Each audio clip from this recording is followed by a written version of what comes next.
Salut everyone, my name is Colleen and I'm a French-American citizen originally from the Chicago metropolitan area, now living in London. As part of my bachelor's degree studying French in the United States, I studied abroad in Rennes at Université Rennes 2, or Rennes 2, during the 2004-2005 academic year, where I followed a diverse curriculum including language, literature, culture, politics, and art history. Once I graduated, I returned to Rennes to live and work for what ended up being a decade, followed by deciding that I wanted to start a new adventure by moving to London. I now work at Queen Mary University of London as Global Programs Coordinator, where I help our students to take advantage of global opportunities through studying abroad on our exchange programs. Well, after studying French in school since the age of 12, I was always going to go for France, 100%. My older brother had also studied French, and after we had hosted an exchange student from northern France in our family for a couple of weeks in high school, they invited us to spend a summer holiday with their family in France when I was 16. I also ended up developing personal connections with family friends in Normandy, where I spent multiple summers and holidays during my later high school and college years. Later in college, when my French professor said that they had a connection to a study abroad program hosting American students at Rennes 2, I couldn't wait to discover La Bretagne for an entire year. Well, there are so many. While pamplemousse was my favorite word when in school, slang words seem to stick in my head now. The good friends I made in France between 2006 and 2015 taught me endless slang words and expressions. I suppose some memorable ones include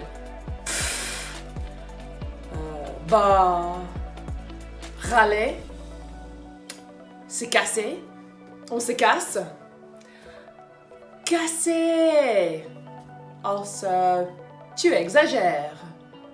I especially enjoy the moments when French words come to mind when I'm trying to say something in English and there is just no equivalent word or expression with the same nuanced meaning. The verb valider often comes to mind and it does creep into my franglais. Enjoyed will not be a suitable word. French culture shock and integration into the local life defined a large part of who I am today.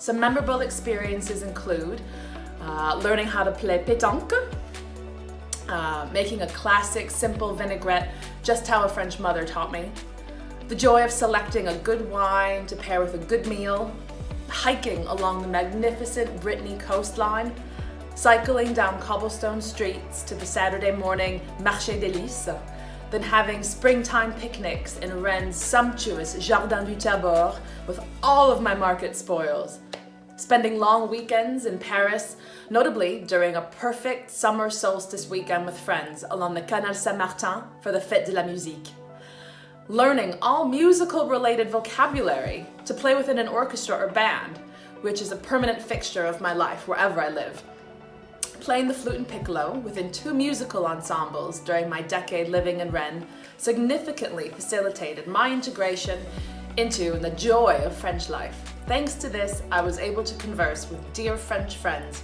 also in the universal language of music. Discovering the northwestern regions of France in my youth had a significant impact on my personal development and outlook in life early on. Learning about the French way of life and its social customs shaped my identity in those transformative years of early adulthood, as I carried on to live out those customs in my own way during my 20s, lived entirely in France. My time studying in and then working in France helped me to embrace that internal chaos of being multicultural, and it later compelled me to apply to become a French citizen.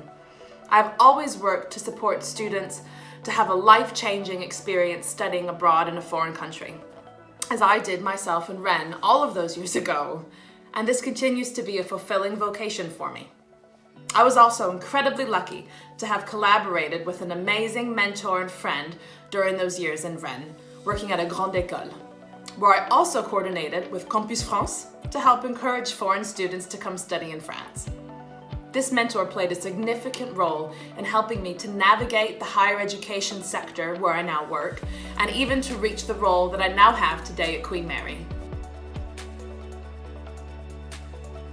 Honestly, it's a bit of a mystery for me now to be able to distinguish between those parts of me that are French influenced and those that aren't, as I've spent a significant time mixing American, British, and French cultural habits since I was 16. Certainly, many French habits persistently remain. For example, when I'm using my fingers on one hand to count, I always start with my thumb. Blowing a raspberry with a French shrug is also the perfect response when you don't know what else to say. Also, firmly prioritizing a healthy work-life balance as much as possible, so that I might work to live and not live to work, as the French tend to say. And my family claims that I now have a permanent appreciation for those existential, ennui-filled French films where everyone is always sighing and pining for each other.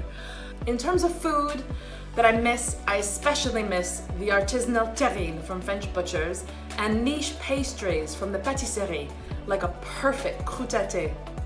And not a surprising complaint, but we all know how terribly difficult it is to find bread to the French standard here in the UK. So I have begun to make my own, and results are satisfying so far. If you are keen to study in France, go check out Campus France and France alumni websites and social media.